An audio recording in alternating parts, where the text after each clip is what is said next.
स्वागत है आपका इतिहासनामा में। आज हम बात करेंगे मेवाड़ का इतिहास भाग 4 की। भारत के इतिहास में कुछ ऐसे योद्धा हुए हैं जिनका नाम केवल वीरता से नहीं बल्कि अपने स्वाभिमान से भी अमर हुआ। ऐसे ही एक नाम है महाराणा सांगा, जिन्हें राजपूताना का शेर कहा जाता है। ये वही राणा थे जिन्होंने भारत की एकता के लिए अपनी जान दांव पर लगा दी और आखिरी सांस तक संघर्ष किया। राणा सांगा का जन्म सन 3945 में मेवाड़ में हुआ था।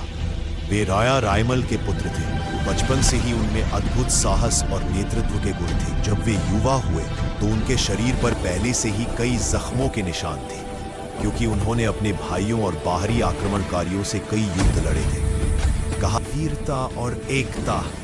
उस समय भारत में एकता की कमी थी। दिल्ली, गुजरात और मालवा के सुल्तान एक एक कर राजपूत राज्यों को तोड़ रहे थे, लेकिन जब सब डर कर पीछे हटे तब राणा सांगा ने आगे बढ़कर राजपूतों को एकजुट किया।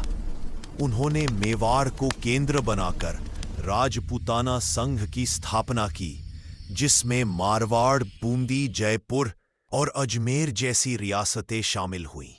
यह पहला मौका था जब राजपूत एक झंडे तले इकट्ठे हुए थे। मालवा और गुजरात के युद्ध।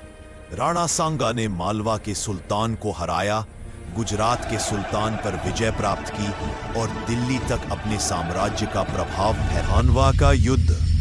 लेकिन फिर इतिहास ने करवट ली। सन 1526 में बाबर ने पानीपत की लड़ाई जीतकर भारत में मुगल शासन की नींव रखी।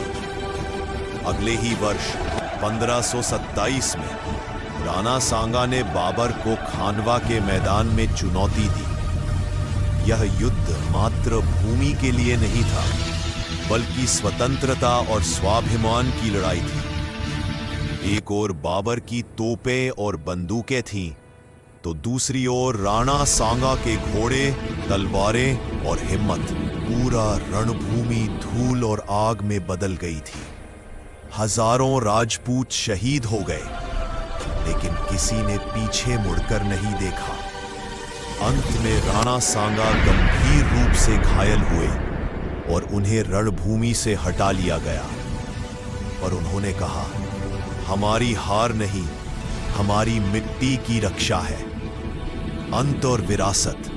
राणा सांगा को खतर 1528 में राणा सांगा की मृत्यु हो गई, लेकिन उनके आदर्श अमर हो गए। उन्होंने भारत को यह सिखाया कि वीरता सिर्फ जीतने में नहीं, बल्कि आखिरी सांस तक लड़ने में है। राणा सांगा की तलवार आज भी चित्तौड़ की हवाओं में गूंजती है।